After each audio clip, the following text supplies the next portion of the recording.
Bonjour à tous, content de vous retrouver pour l'UFC Fight Night Covington Woodley Consequences. J'ai décidé d'appeler ça comme ça. L'idée c'est de vous parler de ce qui s'est passé, éventuellement attirer votre attention sur des combats qui étaient cool et que peut-être vous n'avez pas été voir.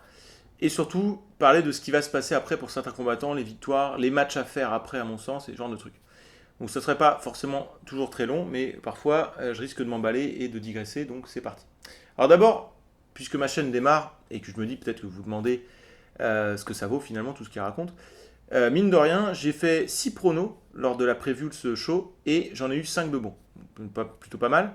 Et notamment sur des prospects, parce que c'était l'intérêt principal de ce show. Pour moi, c'est plusieurs prospects dans différentes catégories qui étaient intéressants de suivre.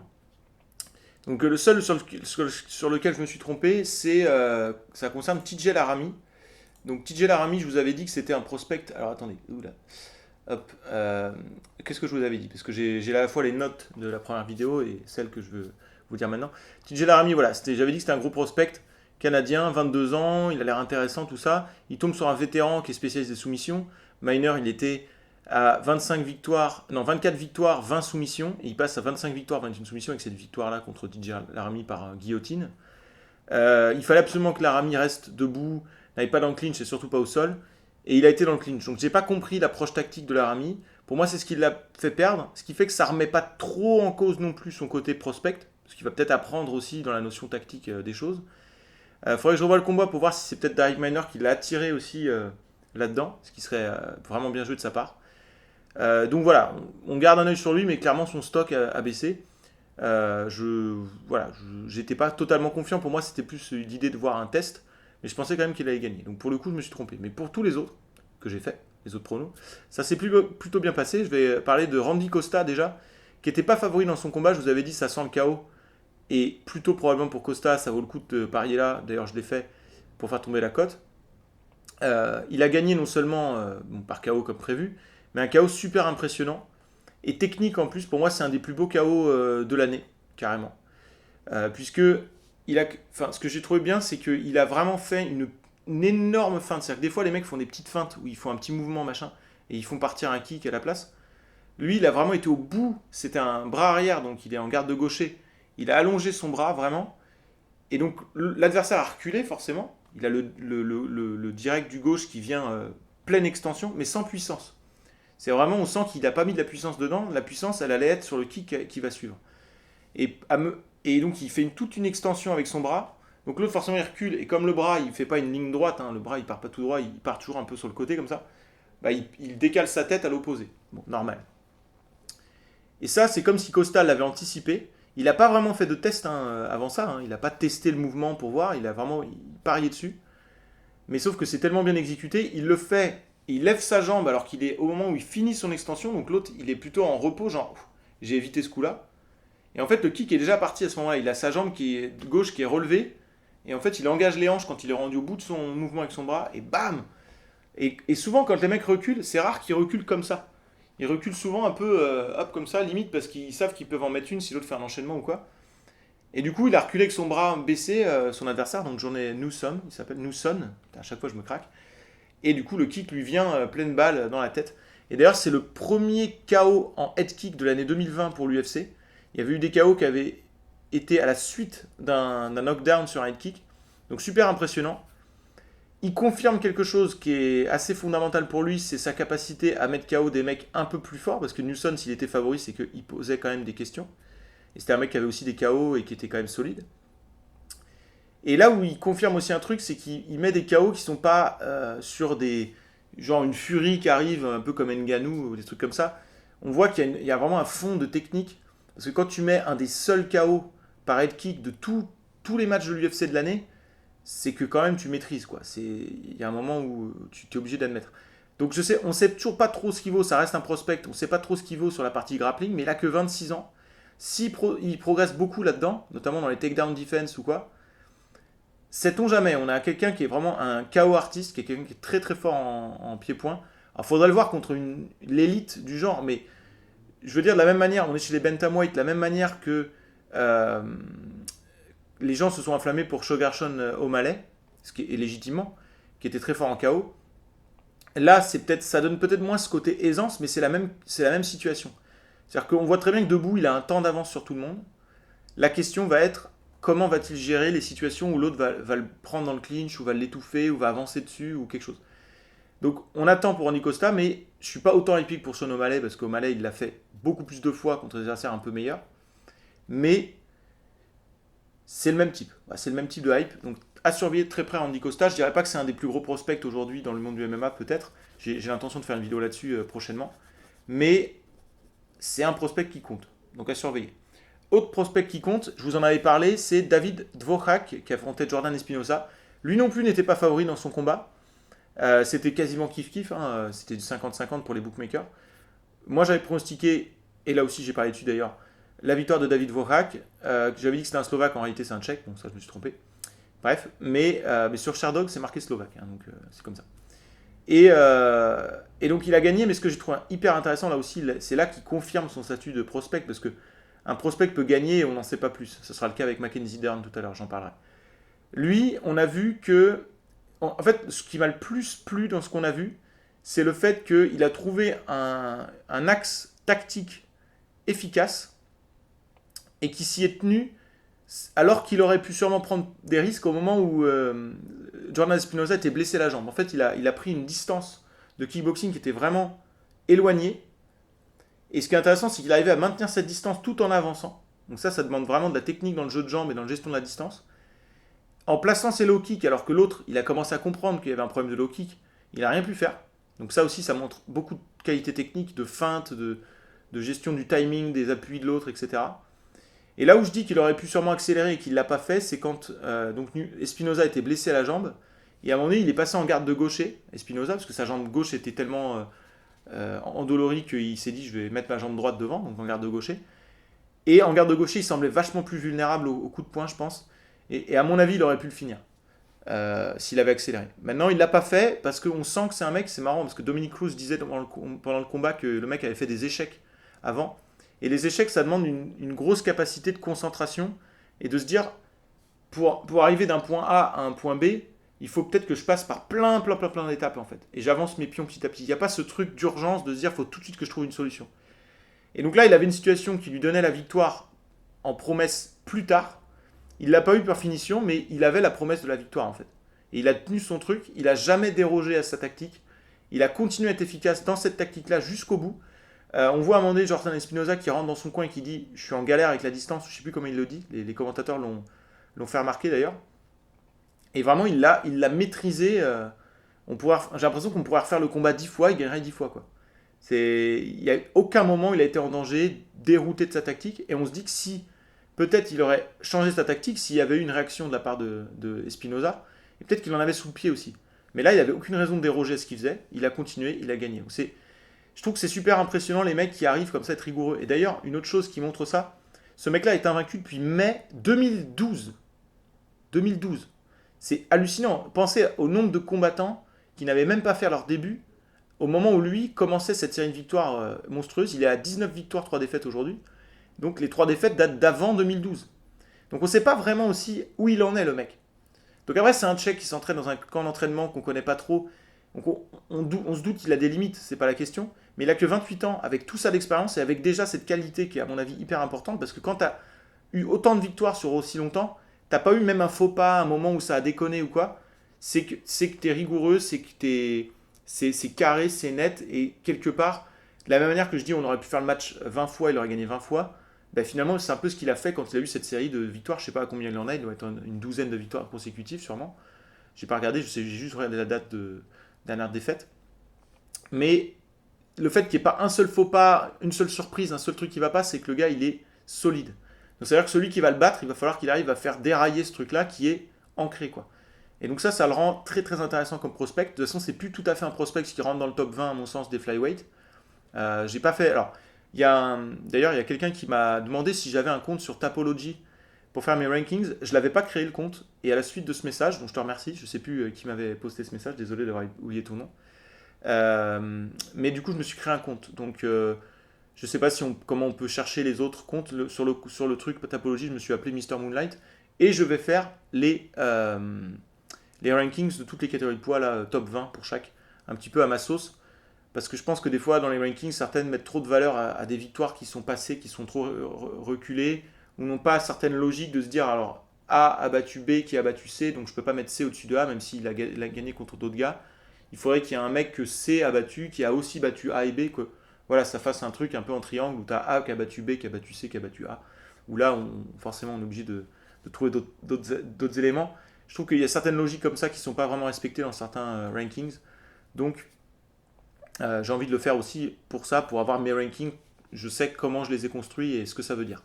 Voilà. Et donc, David Vorak, je ne l'ai pas encore fait pour les flyweight, mais je pense, comme ça, à vue de nez, qu'il sera dans le top 20. Parce que, encore une fois, Jordan Espinosa, s'il était favori dans ce combat, c'est aussi parce que il était favori, hein, légèrement. Espinosa, il avait une cote de 1,90, enfin sur le site sur lequel j'ai parié, et Dvorak 1,99. Donc c'est très, très serré.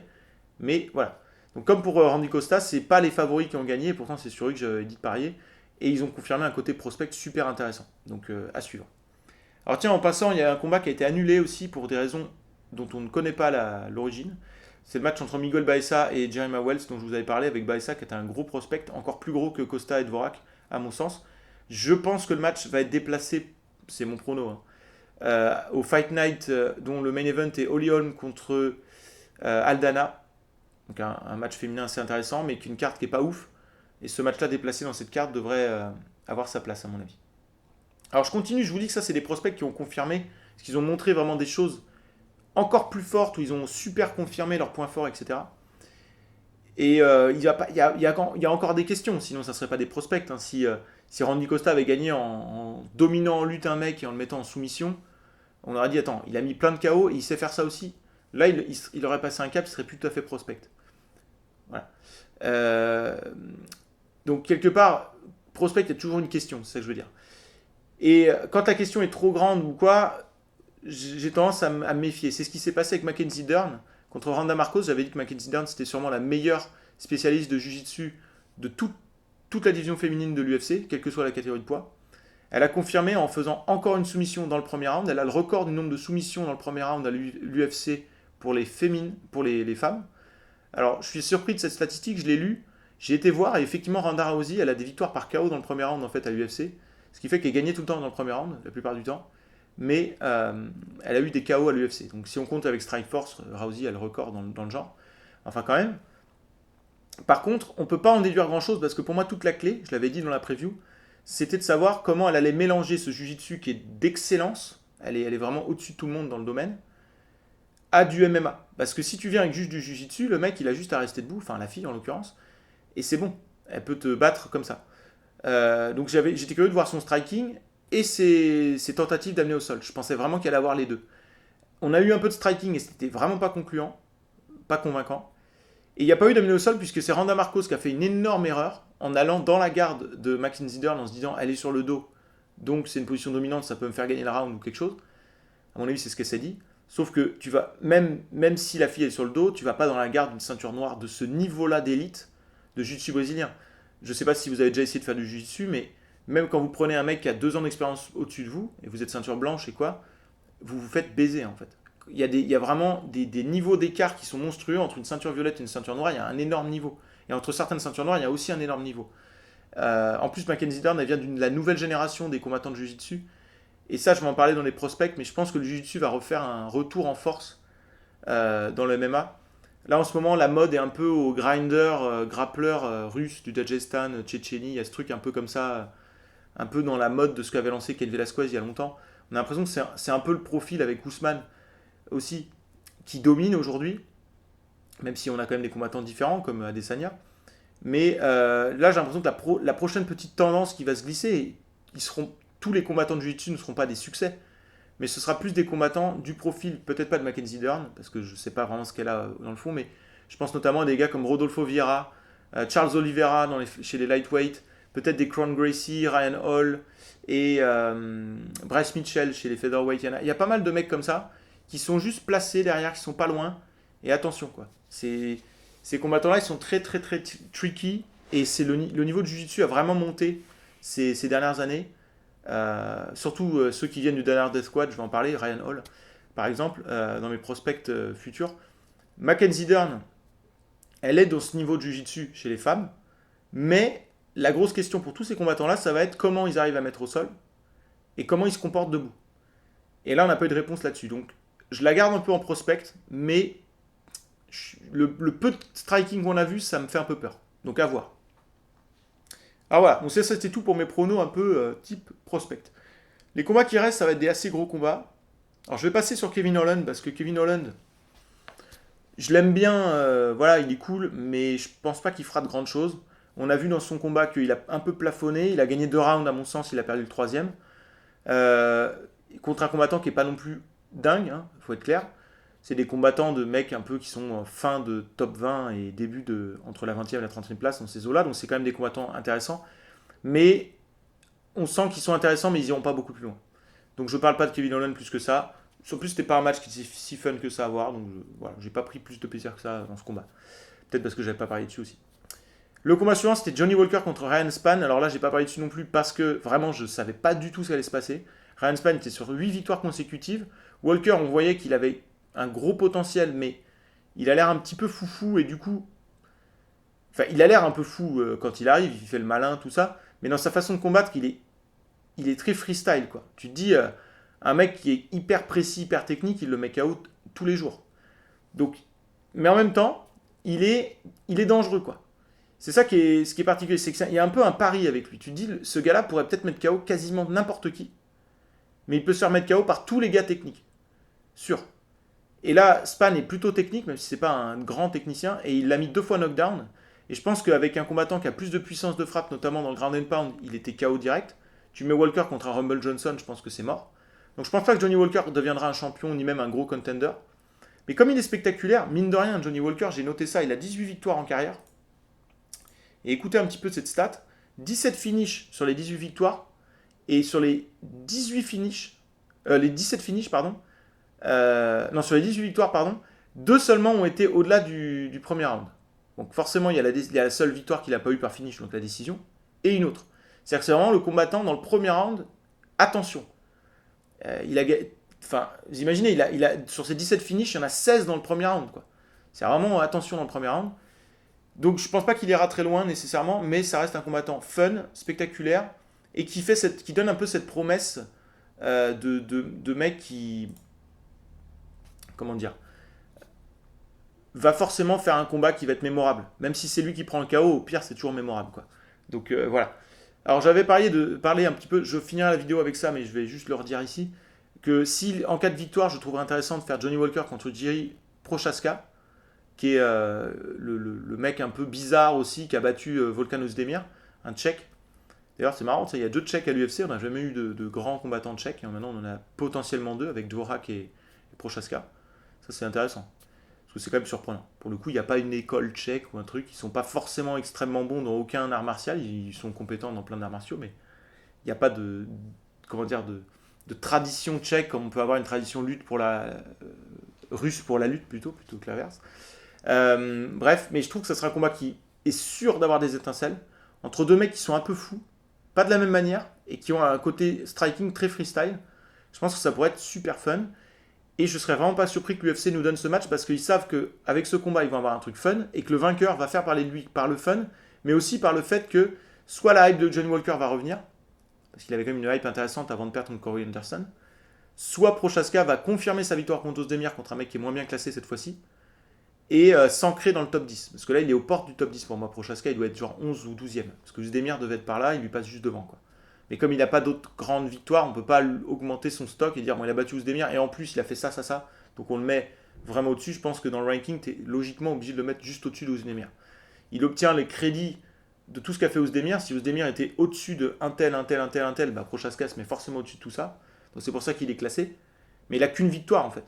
Donc je serais curieux de voir ce match. J'en parle comme si c'était une rumeur ou quoi, mais il n'y a pas du tout de rumeur que ça pourrait se faire. Mais moi, c'est un match qui me plairait. Mais je parlerai un petit peu des matchs à faire avec les vainqueurs notamment, les quelques noms les plus importants après. J'enchaîne avec sûrement le combat qui m'intéressait le plus de la soirée, Khamzat Chimaev contre Gerald Meerschaert. Bon, Chimaev c'est le super prodige, un peu le gros prospect. Avant ce combat, on pouvait parler d'un prospect. Parce qu'il avait battu des gars de façon extrêmement impressionnante, mais c'était vraiment des mecs de second niveau. Ils n'étaient pas mauvais, mais c'est des gars qui sont carrément au-delà du top 30, il n'y a rien d'intéressant. Marchart, il doit être entre la 20e et la 30e place de la catégorie middleweight. C'est un gars qui a de l'expérience, on a vu qu'il était durable, il a pris que un KO rapide dans sa carrière, ou deux dans les trois, il avait pris que 2 KO contre Thiago Santos et contre le dernier combat qu'il avait eu contre Jan Heinisch. Et là, il s'est fait battre, mais c'était facile, quoi. C'est-à-dire que Chimaev, ce qui est intéressant, c'est que c'est pas du tout le même KO que Randy Costa. Lui, c'est un KO par le jeu de jambes. C'est-à-dire que Chimaev l'a cadré par la crainte du takedown. Donc, Marchart avait forcément un déplacement dans la cage qui était en accord avec la possibilité de prendre un takedown. J'ai entendu des gens qui se demandaient pourquoi il tournait du côté du power punch. Parce que Chimaev ayant une garde de droitier, si l'autre tourne sur sa gauche, il tourne du côté du power punch, donc ça part plus facilement. Les mecs qui affrontaient Crocop, souvent, ils tournaient le plus loin possible de la jambe gauche, quoi. Le même principe. Mais sauf qu'il a fait ça pourquoi ? Parce que il était plus facilement coinçable en single leg avec la jambe avant s'il tournait dans l'autre sens, c'est-à-dire dans le sens où il y a les deux jambes. C'est-à-dire que vous avez la jambe avant de l'un et face à la jambe avant de l'autre.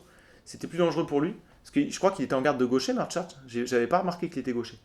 Enfin bref, il me semble qu'il tourne avec une garde de gaucher. Ils ont tous les deux la jambe avant face à face. Et donc Khamzat le cadre comme ça. On sent qu'il a la crainte du takedown, Marchart. Et du coup, une fois qu'il l'a cadré, c'est-à-dire que Marchart ne peut plus reculer, juste avant qu'il prend le KO, on sent qu'il va se passer un truc. Moi, je sais pas comment vous l'avez ressenti le match, mais il le fait reculer petit à petit. On sent que Marchart il est prêt à mettre un contre et à réagir sur les tentatives de takedown. Je suis sûr que c'est la stratégie. Il s'est dit, je vais tenter un coup de genou sur le takedown ou un truc. Je suis persuadé que c'était sa stratégie avant tout, c'était de contrer les takedowns. Il était persuadé que ça allait se passer. Il s'est dit, c'est le seul truc sur lequel je peux banquer. Et ben, manque de peau, Chimaev a changé de stratégie. Et en fait, quand il a commencé à reculer et commencé à buter contre la cage, je me suis dit, là, il va se passer un truc. Soit il va y avoir takedown collé contre la cage, ça va être la merde pour Marchart. Soit attention au striking. On sentait qu'il y a une tension qui se construisait. Et au moment où il part, Chimaev, Marchart, il n'a plus de place pour tourner. Il ne peut plus tourner dans le sens où il est habitué. Ce qui fait que Chimaev, il est quasi sûr de toucher avec sa frappe. Donc il envoie pleine balle et du coup, ça fait KO. Mais même s'il n'avait pas fait KO, même si l'autre était un peu protégé, il aurait fait des dégâts en fait. Parce qu'il savait que le gars n'allait pas esquiver son coup. Enfin, à part avec un mouvement de tête, mais il était vraiment en déséquilibre, coincé contre la cage. Donc ça, c'est très beau au niveau jeu de jambes. Et un jeu de jambes sur l'intelligence tactique de l'autre craint mon takedown, donc je peux avancer de cette façon-là. Et ça, c'est assez intéressant, je trouve. Et c'est vrai qu'on oublie souvent, mais quand on a deux gars qui ont un niveau striking relativement proche, mais qu'il y en a un des deux qui met du takedown dans l'équation, il s'ajoute cette pièce-là comme élément tactique qui peut lui donner des avantages beaucoup plus nets. Et je pense pas forcément que Chimaev est fondamentalement meilleur que Marchart en kickboxing. On sait pas trop ce qu'il vaut. Hein. Mais avec la crainte du takedown, il prend clairement un avantage net. C'est hyper intéressant maintenant Chimaev parce que pour moi c'est plus un prospect. Parce qu'on a découvert dans ce match un truc, c'est qu'il avait un bon déplacement, un bon jeu de jambes, une bonne science du déplacement dans un match, dans du kickboxing, dans la partie kickboxing, dans la gestion de l'octogone. On a découvert qu'il avait un knockout power en one punch, donc il peut mettre KO sur une frappe. Et en plus, ce qui est intéressant sur sa frappe, c'est que vous regarderez si vous revoyez le ralenti, c'est qu'il se jette sur la main droite, qui est souvent un peu mise comme ça en protection de Marchart, comme pour éviter de... parce que si tu mets une frappe et que tu gardes le buste en arrière, déjà si ta frappe passe pas, tu peux t'en prendre une. Donc là, il descend, donc il peut pas se faire contrer. Et en plus, il descend de telle façon que l'autre peut pas le repousser avec sa main non plus. Donc là, mais je vous dis, il était sûr de toucher, en fait, quasiment. Il aurait été sûr de toucher à 100% s'il avait tapé au corps. À la tête, il peut toujours avoir un mouvement de tête, il peut y avoir un truc, c'est plus compliqué. Après, il se trouve qu'il a touché plein menton, donc ça fait KO direct. Mais s'il n'avait pas touché plein menton, si Marchart avait peut-être géré différemment, je pense qu'il aurait quand même créé un dégât ou quelque chose qui lui aurait permis d'enchaîner sur du takedown ou quoi. Donc ça, c'est hyper convaincant. Je dis que c'est plus un prospect parce que Chimaev aujourd'hui, c'est une star. On va être simple, ça va être clair. C'est une star aujourd'hui. Il a plus de followers sur Instagram que Colby Covington, qui pourtant s'évertue comme pas possible. Il fait tout ce qu'il peut, le mec, pour générer de l'attention. Et Chimaev en a beaucoup plus. Je crois qu'il a de l'ordre d'un quart des abonnés Twitter. C'est Twitter ou Instagram que j'ai vu, je sais plus. Un quart de ses abonnés de plus. Un quart des abonnés de Colby Covington de plus. Genre, il est à, je sais pas, 120 000 contre 80 000 abonnés, un truc dans le genre. C'est plus que ça, mais voilà. Donc c'est une star aujourd'hui. C'est un des combattants. Si on classait les combattants par le nombre, ça serait intéressant à faire ça. Par le nombre d'abonnés sur leurs réseaux sociaux, je pense qu'il est aujourd'hui top 20. C'est ce qui est hallucinant. Tu réfléchis, il est peut-être top 25, tu vois, il est peut-être juste là, mais c'est juste hallucinant pour un mec qu'on connaissait pas, moi, vous et la plupart des gens, hein, il y a peut-être des exceptions, mais il y a encore 6-7 mois, quoi.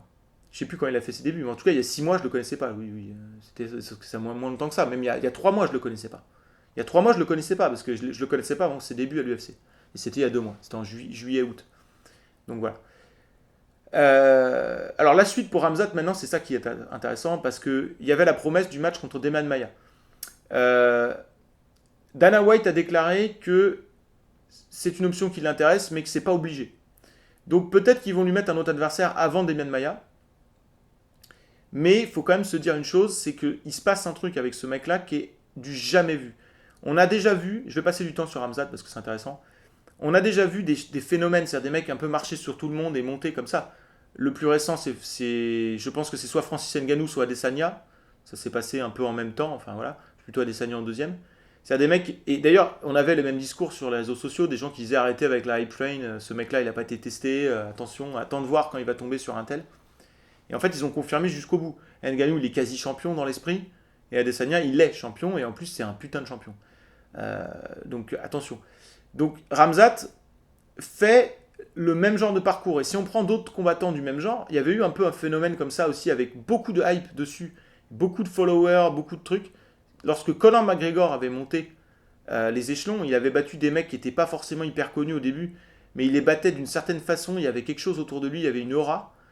Et franchement, je me dis, là, l'UFC tient un gars qui donne des garanties quand même au niveau sportif, parce que là, on peut quand même admettre que s'il a battu un gars qui pose problème à certains membres du top 10, même s'il le battrait, les membres du top 10 battraient Merchant, mais il leur poserait problème.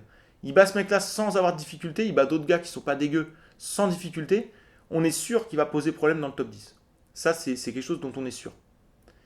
On ne sait pas forcément à quel point, parce qu'il faudrait quand même qu'il soit testé par exemple contre quelqu'un qui a une super takedown defense et qui n'est pas non plus un peu fragile d'un point de vue déplacement dans la cage comme a été Marchard sur ce combat.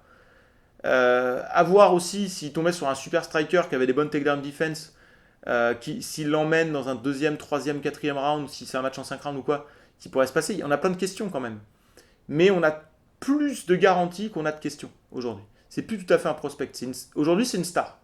C'est aussi bête que ça. C'est une star qui est sûrement un peu présomptueuse, parce qu'on ne sait pas vraiment ce qui va se passer, mais j'ai envie de dire, pour moi, c'est une star, à mes yeux, à moi. C'est-à-dire que demain, il y a une apparition télé de ce gars, j'ai envie de la voir. Il y a une interview, je la regarde.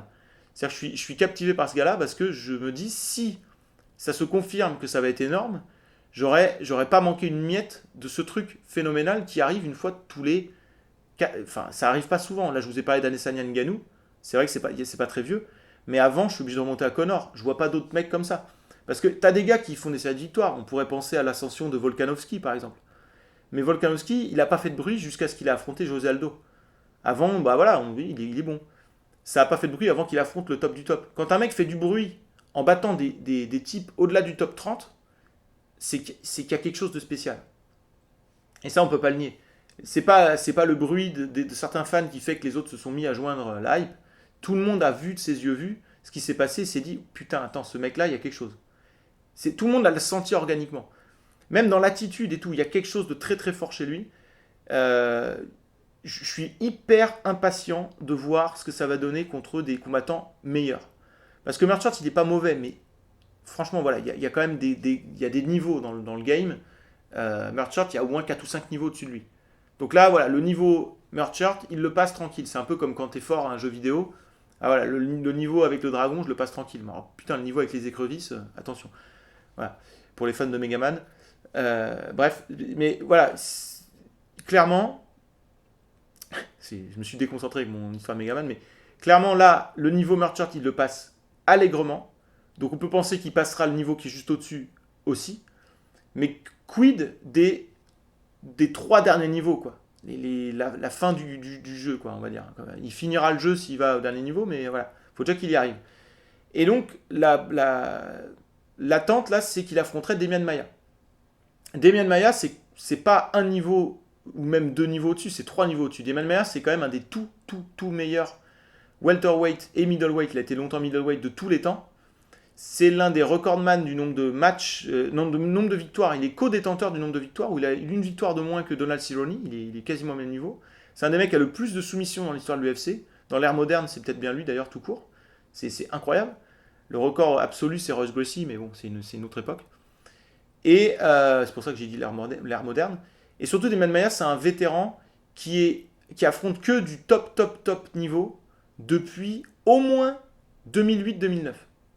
Parce que juste pour se rendre compte, Demian Maia, il a affronté Anderson Silva pour le titre middleweight avant Anderson Silva de Chelsonen 1. Qui a l'air, pour les fans qui ont connu ce match, parce que si vous ne le connaissez pas, il faut aller le voir, c'est un classique. C'est un match énorme. Et ce match énorme, il a l'air loin.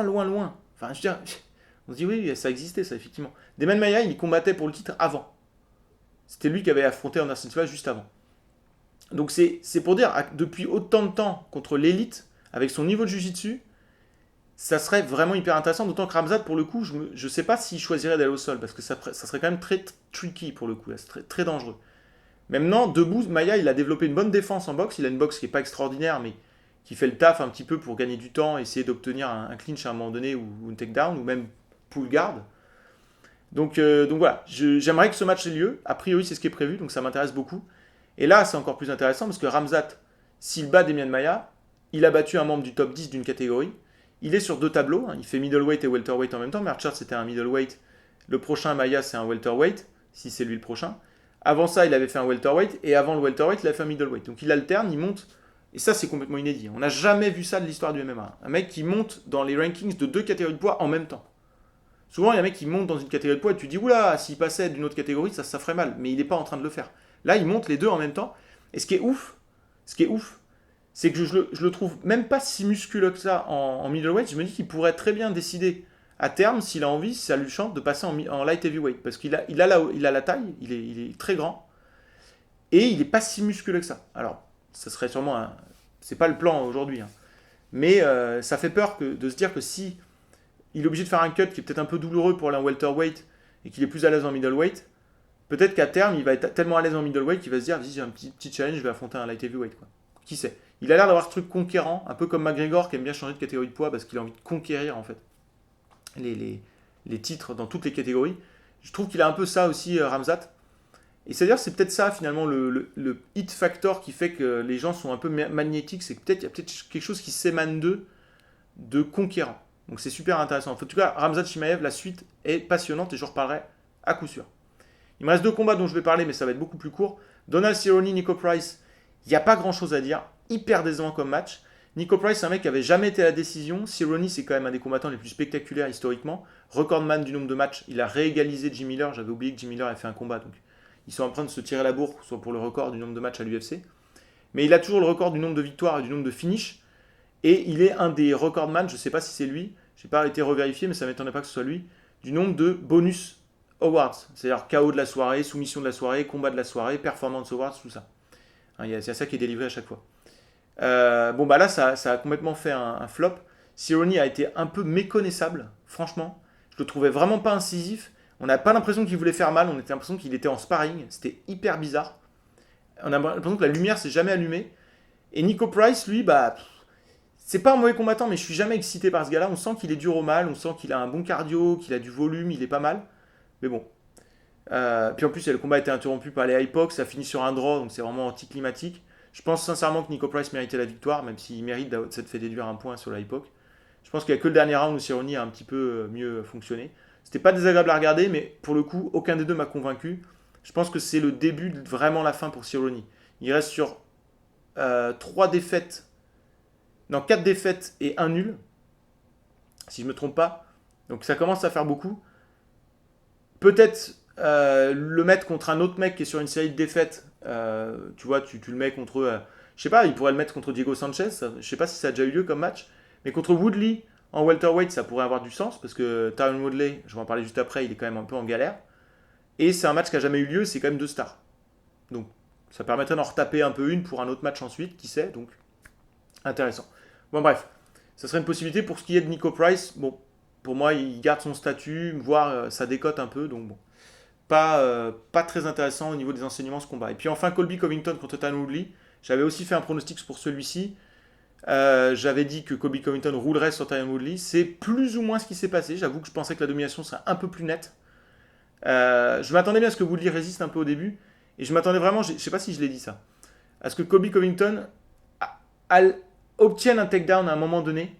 Et à partir de ce moment-là, on sent que Woodley lâche. Parce que c'est ça le truc. C'est que Tyron Woodley, je pense qu'il arrive dans le match avec les meilleures intentions. Mais il a perdu la flamme du combat. Ce qui fait que pendant le combat, il y a un truc qui lâche.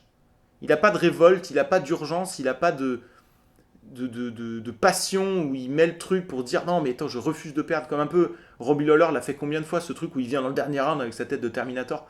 Jamais tu verras ça tellement Woodley. C'est des antithèses les deux mecs. Et donc il s'est fait rouler dessus.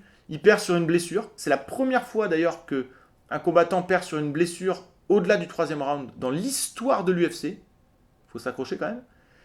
Et c'est la deuxième fois seulement qu'il y a un finish dans la catégorie welterweight dans le cinquième round.